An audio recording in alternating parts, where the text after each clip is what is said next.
지난 11월 29일 온 국민의 관심이 한 곳에 쏠려 청룡영화상 시상식이었어요. 네.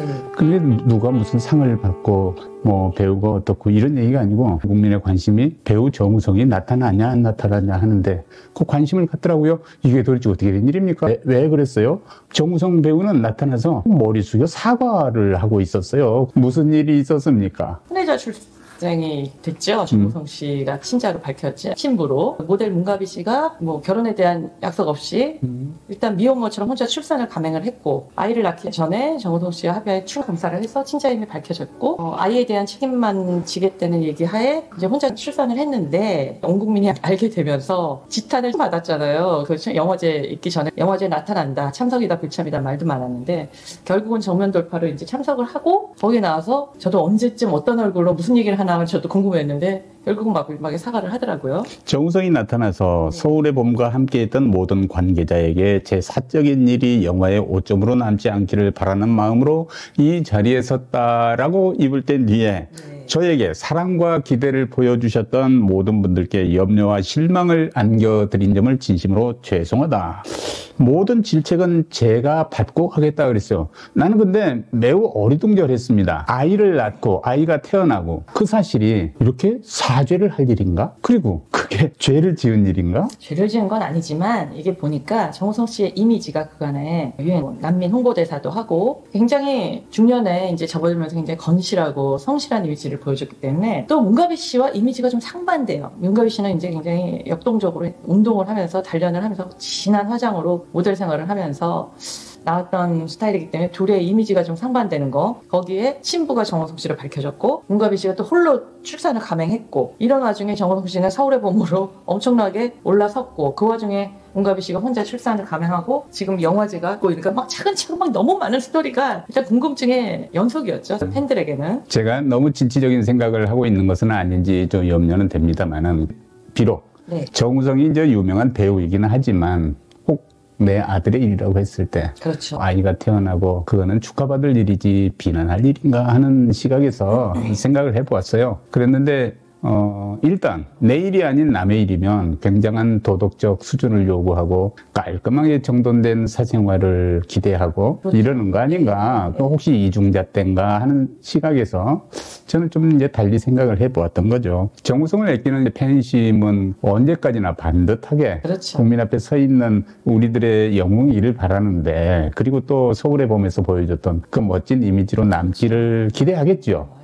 이제 그거와는 좀 별개로 배우도 사생활이 있는 것이고 개인의 영역이 있는 건데, 그 두 사람 간에 일어난 은밀한 이야기, 또 아이 출산의 이야기를 가지고 입방아 찢는 것은 좀 심하다, 나 이런 생각을 했어요. 기대가 큰 만큼 실망이 커서 그럴 거예요. 그리고 또 우리 사회에서 이 불륜의 문제는 아니었잖아요. 그럼요. 이게 혼인한 사람도 아니고. 혼외자라는 게 보통은 한쪽이 뭐 가정이 있든지 이래서 출산을 하기가 어려울 때 그때 혼외자라는데, 이거는 둘 다 미혼인 상태로 그러니까. 대부분의 일반 사람들이 뭐 임신했다 그러면 사실은 결혼까지 가는 경우가 대부분인데 지금 정우성 씨는 결혼에 대한 말을 한마디도 안 하고 있으니까, 또 문가비 씨는 신부가 정우성이라는 걸 노출을 시켰고, 이렇게 되니까 이제 정우성의 책임 논란이 온 거죠. 왜 책임을 안 지냐. 그러니까 이 결혼을 하겠다고 공개적으로 이제 얘기도 안 한 거를 혹시 비난받는다면, 그럼 이제 그 결혼 제도에 대해서도 한번 생각해 볼 필요가 있겠다 라고 하는 사회적 논쟁이 이제 촉발된 것 같아요. 그렇죠. 저는 이렇게 생각합니다. 지금 이제 결혼 그리고 가정, 이 제도는 역사가 발전하면서 아주 많은 양태의 변화를 가져왔어요.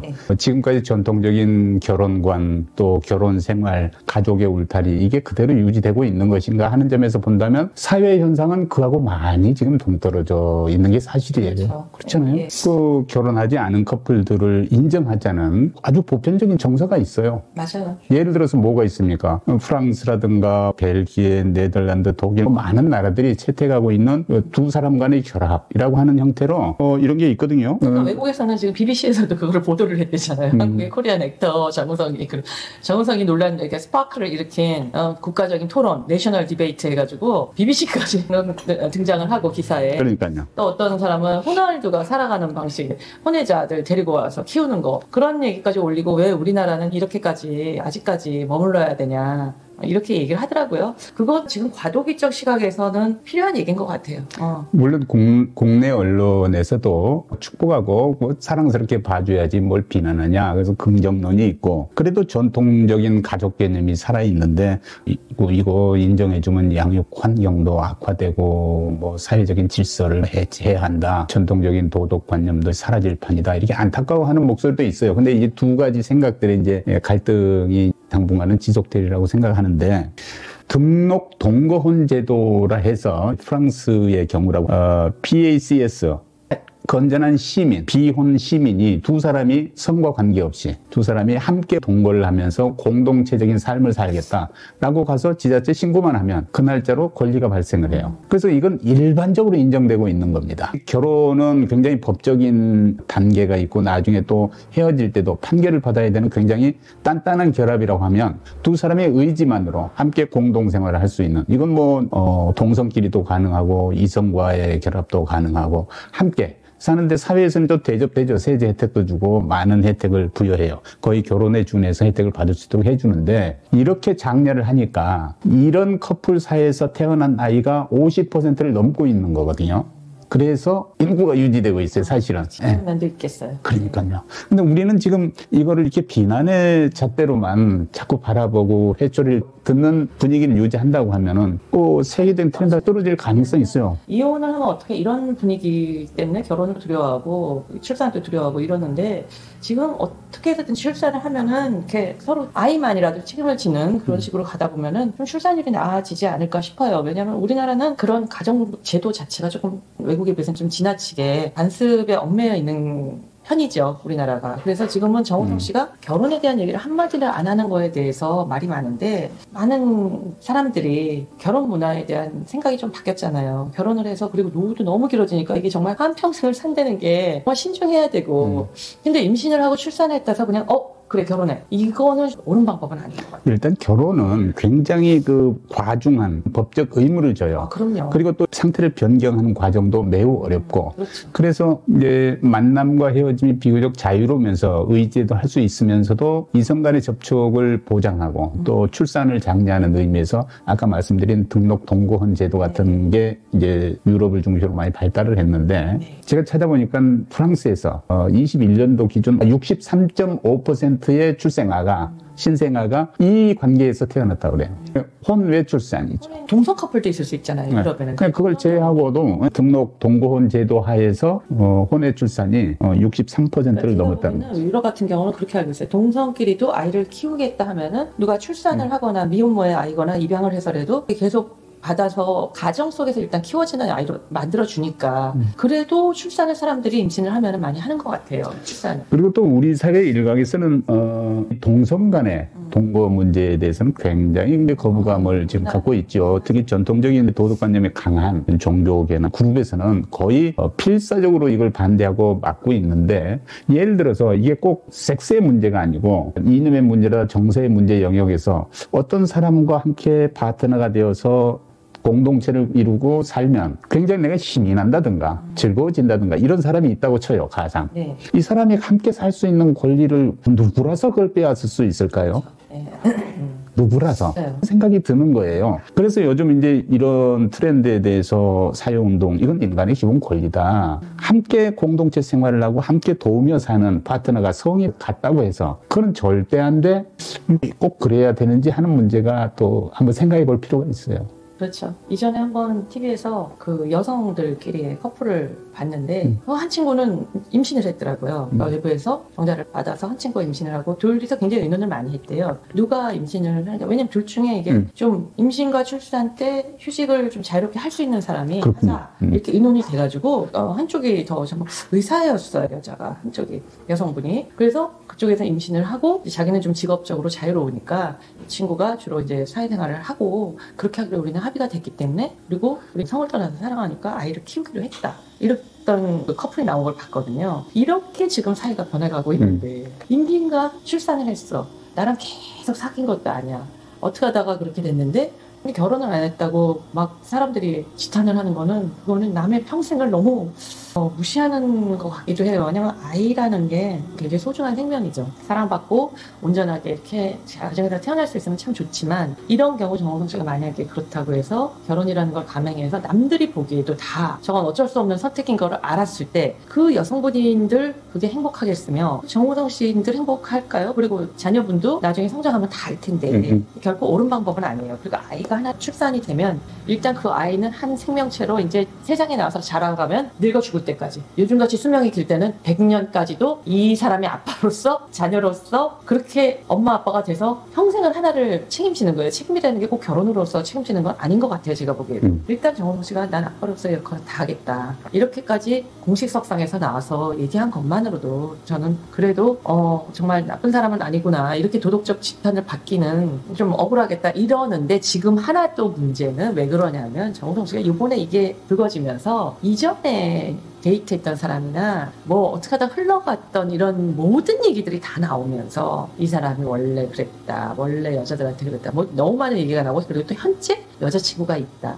여자친구가 있는 가운데서 몇 년을 사귀었는데 그 와중에 이렇게 된 거 아니냐. 이 사람은 그 자체가 도덕적으로 문제가 있다. 이러는 거지 아마 이 출산한 거 자체만으로 뭐 아버지의 역할을 안 한다고 한 것도 아니고 그렇게 이해를 해주고자 하는 사람은 이 사람의 평소 행실에 대해서 좀 얘기를 하는 거지 그것만을 가지고 논하는 건 아닌 것 같아요. 근데 지금 뭐 정우성 씨가 워낙 또 재력가니까 그거를 또 의심의 눈초리로 여성분을 이상하게 보는 경우도 있고 도덕적 기준, 책임을 지거나 혹은 회피 이런 기준으로 본다면 우리들의 자녀, 내 집에 있는 아들놈이나 딸년이나 얘네들한테는 사실 좀 더 적극적으로 연애도 하고 헤어지기도 하고 새롭게 만나기도 하고 교제하라고 권유하잖아요, 부모가. 그렇죠. 예. 그렇지 않고 옛날만 생각 혼자서 그 집에서 틀어박혀 있는 모습을 보고 싶어하는 부모가 어디 있겠어요. 그러니까 사회 일원으로서 부모의 심정으로 이렇게 바라보면 그렇게 이제 남녀간이 그 만나고 헤어지고 또 출산도 하고 이렇게 하는 걸 난 자연스럽게 받아들여야 되는 시점이라고 생각을 하는데 아까 말씀드렸다시피 유럽에서 거의 60%의 임박할 정도로 많은 신생아가 이 비혼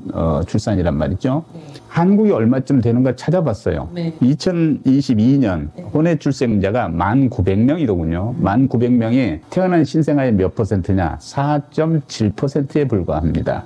그러니까 OECD 평균 50% 수준인데 우리가 4.7%예요. 얼마나 지금 우리는 이걸 금기시하는 사회 문화를 갖고 있는가 하는 것을 이 숫자가 대변해주고 있다고 봅니다. 물론 우리 일부 커플은 그 주택 구입을 위해서 정책 대출을 받기 위해서 혼인 신고를 하지 않는 경우까지 있다는 걸 감안하면 4.7%보다도 낮다는 거예요. 그렇죠. 예. 네? 네, 맞아요. 낮다는 예. 거. 이게 뭡니까? 우리나라가 지금 이제 그런 것도 좀 관습적인 것도 좀 깨부셔야 될 것 같아요.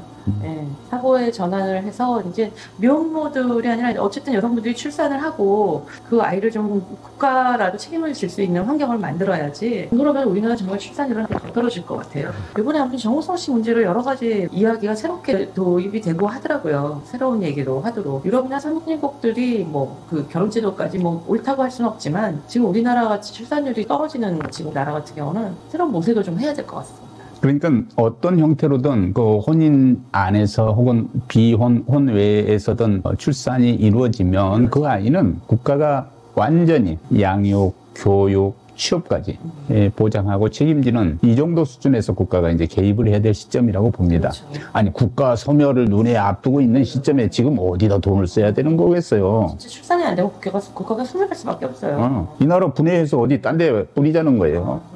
지금 그러니까 이제 예산 투자의 우선순위는 확실히 다 공감을 하는데 움직이질 않고 있잖아요. 그리고 여전히 여론은 저 혼외자라고 그러고 비혼 출산이라고 그러고 그러니까 여성분들이 임신만 하면은 그냥 이거를 어떻게 처리해야 되나 막 이런 생각만 하지. 안타까운 일. 그거 사실은 가정이 없더라도 내가 출산을 할 수 있는 능력을 그 여성만이 가질 수 있는 능력인데 맞아요. 그거를 내 스스로가 좀 자랑스럽게 생각하고 또 아니 그 얘기를 꾸준히 반복하면서 주장하면서 도덕적 기준을 얘기하는 분들이 오히려 불법 낙태를 장려하는 비도덕을 조장하고 있는 거예요. 그렇지 않아요? 이게 무슨 언어 도단입니까? 맞아요. 그렇게 되더라고요. 그렇게 되다 보니 여성분들이 이제 임신을 하면은 이게 환영받지 못할 거 하면 낙태를 그냥 축복받으다 보니까 사회적 인식이 좀 바뀌어야 될 것 같아요. 아니 그러니까 이거는 무조건 임신과 출산은 축복받고 맞아요. 정말 잘했다 축하받고 주변에서 도와주고 국가 제도적으로 나서서 보장해주고 권리도 인정해주고 이런 방향으로 가야겠죠.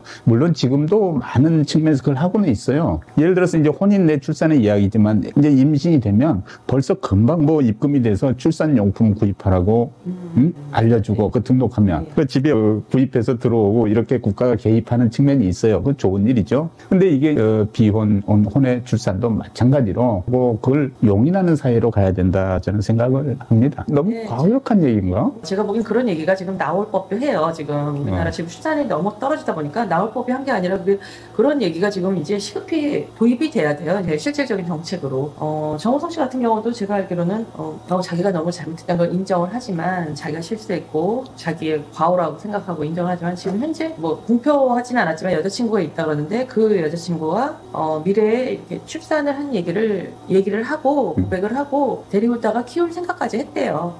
그런데 아마 문가빈 씨도 아이를 낳고 나면 모성애가 발동을 해서 아마 본인이 키우려고 고집하지 않을까. 이러다 보면 이제 양쪽에서 좋지 않은 상황에서 오히려 만약에 책임을 지려고 결혼하게 되면 그거는 그 인생이 결코 행복할 수 없거든요. 그래서 제가 생각하기는 지금은 뭐 이미 다 발표가 됐으니까 뭐 어쩔 수 없지만 제 개인적인 생각으로는 요즘이 진짜 예전처럼 남성한테만 기대면서 살 시대도 아니고 문가빈 씨도 자기 직업이 있고 너무 훌륭한 현대 여성이고 이러면 그냥 나의 아이는 나의 아이, 내가 낳은 나의 아이로. 그리고 여성의 몸인데 남자가 내가 임신했고 물론 남성과 같이 임신을 했지만 출산은 오로지 여자 혼자 하잖아요. 내가 일단 출산을 결정했으면 오로지 그냥 이건 내 인생, 내 몸, 내 거라고 생각해서 내 아이도 내 거라고 생각해서 누구한테도 기대지 않고 그냥 나 혼자 키울 만큼 그런 용기가 좀 결단력이 좀 있으면 더 보기 좋지 않을까. 근데 이제 여성들의 의식이 매우 발전을 했어요. 그럼요. 많이 발전을 해서 출산과 양육을 본인의 권리로 인식을 하기 시작했고 그건 나의 권리야. 당당하게 내가 하는 거야. 그리고 또 어머니와 강한 유대 관계가 자녀를 교육하는데 아주 정서적 유대감을 주기 때문에 내 영역에서 이루어져야 돼 하는 생각들이 많아졌어요. 여성들 사이에서. 맞아요. 전에는 아이 낳았으니 너 책임져라. 그게 아니고 지금은 이게 무슨 소리야? 너 떴지 하면서 자기 영역으로 인식하는 게 많아졌어요. 다만 이제 경제적으로 좀 어려우면 여기 이제 지원을 요청할 수는 있겠죠. 제가 말씀드리는 게 일단은 경제적인 문제야. 아이를 키운다는 건 일단 경제적으로 매우 많은 부분을 내가 희생을 하고 내가 경제활동을 해서 투자를 해야 되고 투자라는 얘기가 좀 오지만 아이의 미래를 생각하면은 좋은 미래를 위해서 투자를 한다는 건데 그런 경제적인 문제가 이제 해결이 되어야지만 이제 되기 때문에 여성분들이 느닷없이 준비 안 된 상황에서 학생 때 임신을 하든지 이러면 정말 굉장히 쇼크겠죠. 그런데 지금 현재 그런 상황은 호성 씨도 자기의 책임을 다한다 하고 문가비 씨도 훌륭한 사회인이고 그러면은 그런 걱정보다는 내가 낳은 아이 내가 얼마나 잘 키울지 얼마나 좋은 엄마가 될지 얼마나 좋은 아이로 좋은 어른으로 성장을 시켜줄지 거기에 대한 생각이 우선이지 무슨 남자를 통해서 사람들 말대로 뭐 정형성이 재력하니까 그랬다 이거는 내 여성을 너무 비하하는 얘기 같아요. 맞아. 그래서 그 개개인의 그 가지고 있는 능력도 있으니까 자기의 인생은 자기들의 몫으로 내비두고 이제 우리나라를 위해서 어떻게 보면은 출산율에 밀접을 했다 생각하시죠. 그리고 이번 건을 계기로 이제 우리가 사회 공동체의 그 구성원들이 생각해 볼 것은 가족 구조가 조금씩 이제 바뀌어왔다는 걸 인식할 필요가 있다고 봐요. 이제 전통적인 가족관 이거 고집하면서 거기에 매여 있다 보면 여기서 조금 벗어난 사람들이 다 뭔가 잘못한 사람이 되거든. 내 기준으로 다 죄인들이거든. 왜 남들을 죄인 만듭니까? 이 사회가 바뀌면 바뀐 대로 내 기준을 함께 수용하면서 변화시켜야 된다고 봅니다. 비혼 출산이 증가하면 가정 내에서 어머니가 이제 주된 양육자일 거 아니겠어요? 전통적으로 결혼 제도를 통해서 남성과 여성이 가정을 꾸리던 방식에서 벗어나서 어머니와 자녀가 핵가족으로 독립하는 이런 현상이 점점 늘어날 거예요. 네, 그렇죠. 그렇죠. 네. 그러면 가족하면 아버지가 계시고 어머니가 옆에서 돕고 자녀들이 복종하고 보살핌을 이런 고정관념에서 이제는 어머니가 있고 자녀가 있고 아버지는 어딘가 계셔. 이런 형태가 있을 거라니까요. 그렇죠. 전통적인 가족의 해체라는 측면에서는 좀 부정적이지만 거대한 트렌드라는 측면에서는 그렇구나. 네. 하고서 바라볼 필요가 있다니까요. 특히 우리나라가 지금 출산율이 떨어지는 시점에서는 긍정 긍정적으로 바라봐야 되는 시점입니다. 그러니까 너무 비난의 눈길로만 보지 마시고 대한민국의 국민이 하나 더 늘어났는데 근데 나 걱정되네. 내가 이 얘기했다고 가족을 그 해체하자고 주장하는 사람 뭐 이렇게 될까봐 내가 걱정. 그건 아니고 지금 벌어진 일에 대해서 일단 이렇게 벌어진 일이라면 그런 트렌드를 이제 앞으로도 또 그리고 이게 유명인들이라 이렇게 화제거리가 된 거지 곳곳에 있을 수 있는 얘기예요. 그러니까 앞으로 이렇게 흐르면요, 남자들 이거 쓸데없어. 그러니까요. 돈이나 벌어서 좀 도와주고. 그러니까 그것도 얼마나 좀 남자로서 좀 서글프잖아요. 좀 슬프기는. 그러니까 가능하면 온전한 가정으로 있을 때 출산을 하시고 임신과 출산을 하시고 만약에 이런 상황이 도래됐다면 많은 생각 끝에 각자가 아이도 행복하고 여성분도 행복하고 남성분도 행복할 수 있는 그 길을 찾아야지 이게 임신했다고 무조건 너 결혼 안 해? 너 책임 안 져? 이런 거는 이제는 그리고 안 그러면 여성분이 또 너 그런 식이면 나는 아이 지울 거야. 이런 식으로 나가기 때문에 이게 결코 옳은 방법이 아니에요. 네. 그리고 이제 그 패밀리 네임, 서네임 이걸 결정하는 것도 이제 한국의 민법에는 정해져 있어요. 혼인을 할 때 아버지의 성을 따르도록. 그런데 혼인 신고 전에 서로 합의하에 어머니의 성을 따르기로 합의하면 그렇게 사전에 신고를 해야 돼요. 가족관계 등록을 그렇게 구성할 수 있대요. 저도 알아봐요. 그러니까 한국은 아버지 성 원칙이고 네. 또 예외적으로 사전에 합의가 이루어지면 어머니 성을 따르거나 혹은 두 성을 함께 따르거나 이렇게 할 수 있는데 이 성의 문제도 조금 더 이제 유연하게 유럽의 많은 국가들은 어머니 성을 앞에 붙여야 되는 나라도 있고 아버지 성, 어머니 성을 붙여야 되는 나라도 있고 선택해서 할 수 있는 제도도 있어요. 그러니까 이것도 이제 여성 중심의 이 모계 사회 형태로 사회가 흐르게 된다면 자연스럽게 이제 어머니 성을 따르는 쪽으로 가게 되겠지요. 그렇죠. 축하합니다. 여성들의 이제 권리가 점점 더 그러니까 사회가 여성을 중심으로 재편되는 거예요. 위상이 높아지는 것 같아요. 내가 페미니스트는 아닌데 강하셨으면 좋겠어요. 페미니스트는 좀 너무 또 지나치게 또 남성들을 또 비하는 경향이 있는 것 같고요. 이게 제가 보기에는 여성들이 워낙 전통적인 사회에서 권리가 너무 부족했어요, 사실. 그러던 게 이제 어떻게 보면은 좀 비슷비슷해졌다 그럴까요? 아니면 조금 높아졌다고 생각하면 과거랑 이렇게 합쳐서 좀 거의 평등해졌다고 보시면 될 것 같아요. 그래서 여성분들이 좀 더 강하게 저도 사실 엄마가 되니까 사람이 좀 달라지더라고요. 나의 아이고 내가 낳은 아이고 얘는 내 자식이라는 생각이 강해지지 아마 그 임신과 출산을 겪기 전과 문가비 씨의 생각도 저는 굉장히 많이 다르리라고 봐요. 그러니까 좀 더 강하게 스스로 홀로 내가 키우는 나의 아이라고 생각을 해서 강하게 나가시면은 뭐가 그렇게 두려울 게 없어요. 그리고 뭐 경제적인 문제도 본인이 너무 잘 활동하고 계시는 분이고 또 나머지 부분은 또 정우성 씨가 그렇게 뭐 책임을 지겠다고 아이에 대한 아버지로서의 책임은 끝까지 지겠다 하니까 뭐 그것도 뭐 사실 아버지가 끝까지 책임을 안 지내는 것보다 낫잖아요. 그냥 그렇게 생각하시고 좀 더 사람들이 받아들이는 거나 이런 시각도 좀 유연해지셨으면 우리나라 출산율이 좀 더 높아지지 않을까 생각합니다. 금년도 극장가를 확 휩쓸어서 1,000만 넘는 관객을 동원한 서울의 봄 주연 배우 정우성 배우를 계기로 문제를 계기로 이렇게 한번 가족제도에 대해서 생각을 해보았습니다. 여러분은 어떻게 생각하십니까? 또 우리가 이제 말씀 나누는 중에 너무 좀 진보적인 생각을 이렇게 섞었는지는 모르겠지만 하여튼 우리 사회가 다 이제 겪게 되는 문제고 또 정말 현실적인 문제거든요.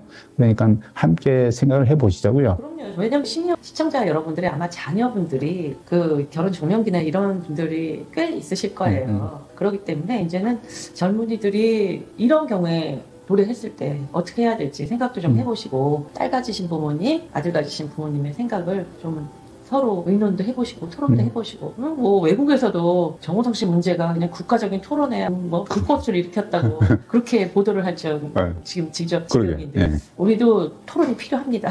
이런 얘기는 사회적으로 많은 토론을 활성화시키고 서로 의견을 주고받아야 된다고 생각합니다. 이왕 이제 가족 문제 이런 거 나왔으니까 다음에 또 가족제에 대해서 한번 얘기 한번 더 나누면 좋겠습니다. 그렇죠. 네. 오늘 시청해 주셔서 고맙습니다. 날씨가 아주 추워지는데 겨울에 또 감기 조심하고 건강하시기 바랍니다. 이게 영상을 보면서 좀 놀라셨죠? 이게 환경이 바뀌어가지고. 네. 우리가 스튜디오 앞에 카페에 와서 차를 한잔 나누면서 오늘 대화 나눠봤습니다. 예, 여러분들도 뭐 춥지만 좋은 데 가서 따뜻한 차 한잔 하시면서 또 겨울나기 한번 시작해 보셨으면 좋겠습니다. 날씨가 추운데 이 햇살이 따뜻해가지고 아주 기분이 좋네요. 감사합니다. 네, 고맙습니다. 건강하세요. 네. 네.